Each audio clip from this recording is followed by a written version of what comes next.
Há muito tempo, os judeus não tinham relações com os samaritanos, sobretudo depois de quando, 140 anos antes, os judeus tinham destruído o templo samaritano do Monte Garizim. Não tinha diálogo, não tinha acordo. Mesmo assim, seja os judeus como os samaritanos, tinham Jacó como pai. Jacó era pai dos judeus, era pai dos samaritanos. Um pouquinho como hoje nas nossas igrejas. Temos o mesmo pai, temos a mesma origem no Espírito de Jesus e nos digladiamos, brigamos. A minha igreja é certa, a minha igreja é errada, a tua igreja está errada, o meu templo é o certo, o teu está o meu culto, a minha doutrina, a minha estrutura. Em contraposição, você não presta, você não se salva, só nós nos salvamos. Quantas tensões, quantas brigas. E temos o mesmo pai. Nós também. Somos filhos de Jacó. Nós também. Somos filhos de Abraão. E lá vem Jesus. Meio-dia. Cansado. Com sede. Sentado. No poço.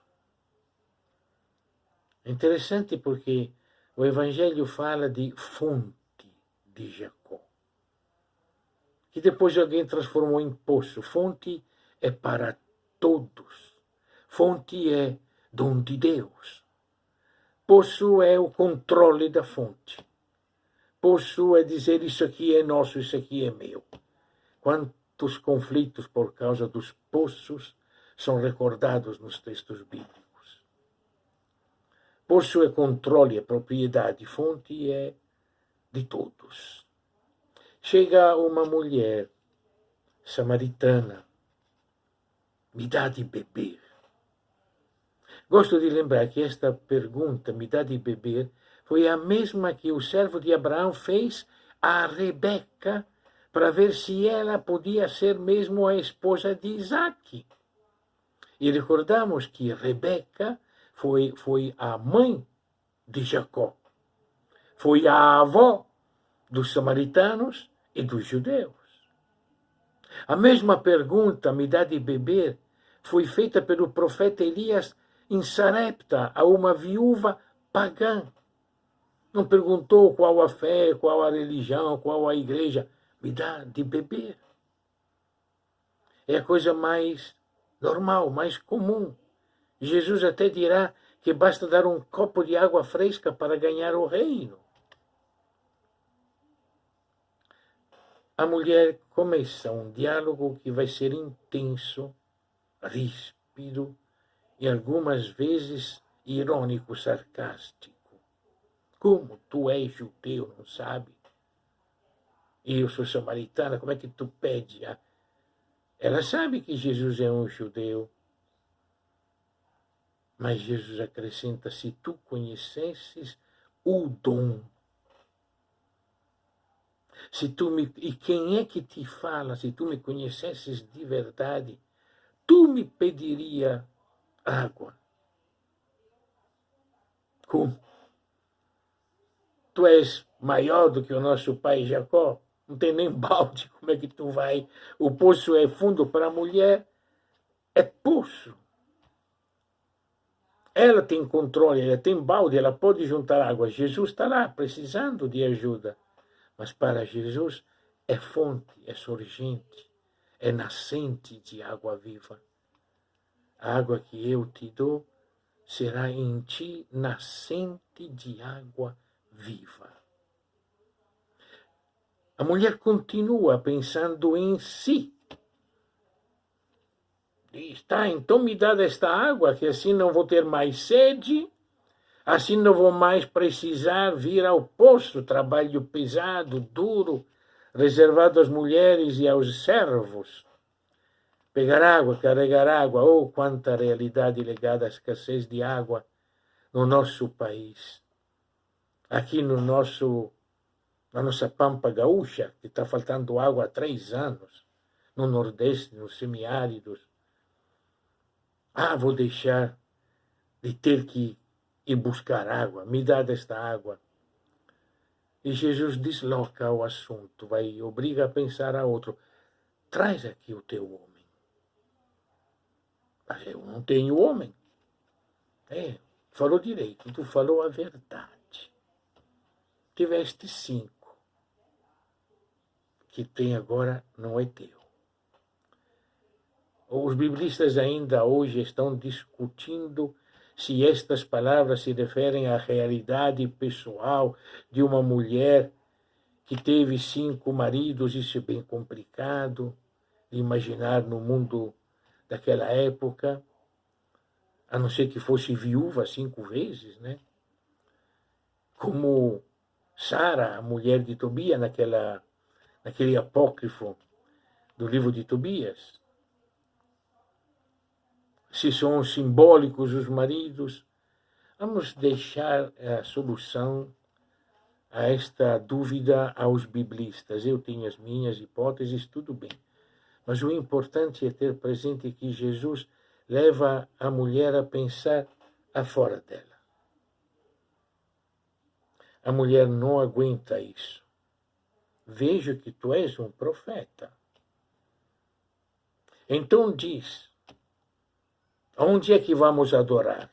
É aqui ou em Jerusalém? Em qual é o monte certo para adorar? A mulher nem diz adorar quem. É Jesus que esclarece. Para adorar o Pai, nem aqui, nem em Jerusalém.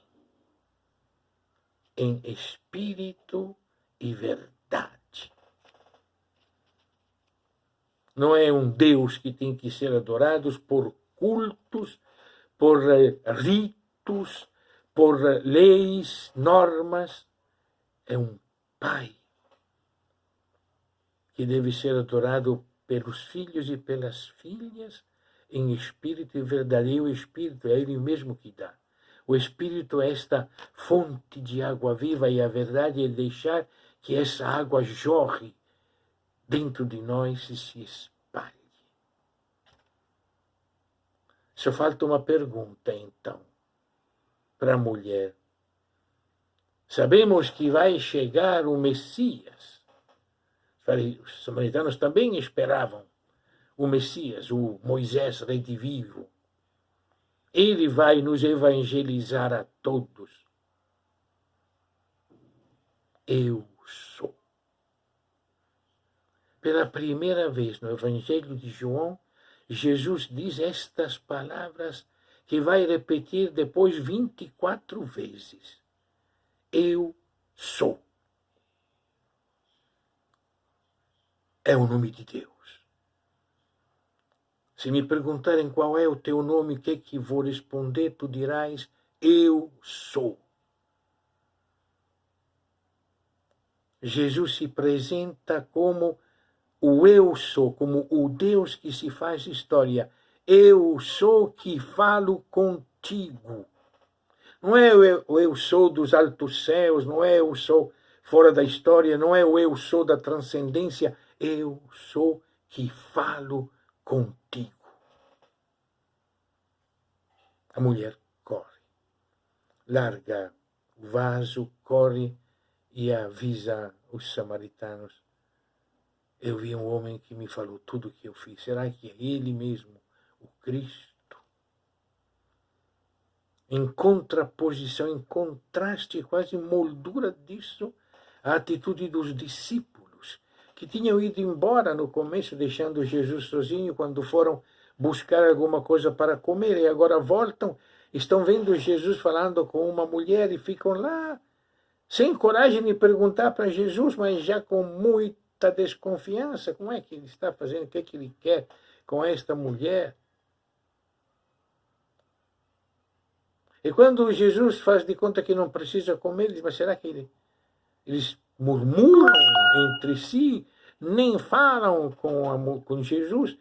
É uma murmuração. Será que já deram de comer para ele? Será que além de ficar conversando com uma mulher samaritana ainda por cima, comeu do que ela trouxe? Aí já é complicado, porque Comer com o samaritano é o máximo da perversão. Na comensalidade se dá só com os teus, não com os samaritanos. E Jesus que responde: a minha comida é fazer a vontade de quem me mandou e fazer a sua obra. Ele é a presença do Deus na nossa história, fazendo a obra de Deus, que é o encontro vivificador, para que cada um de nós se torne vivificador. Por isso, olhem, tem que ceifar, olhem os campos. É o processo permanente de quem se torna protagonista deste reino, como é protagonista esta mulher samaritana.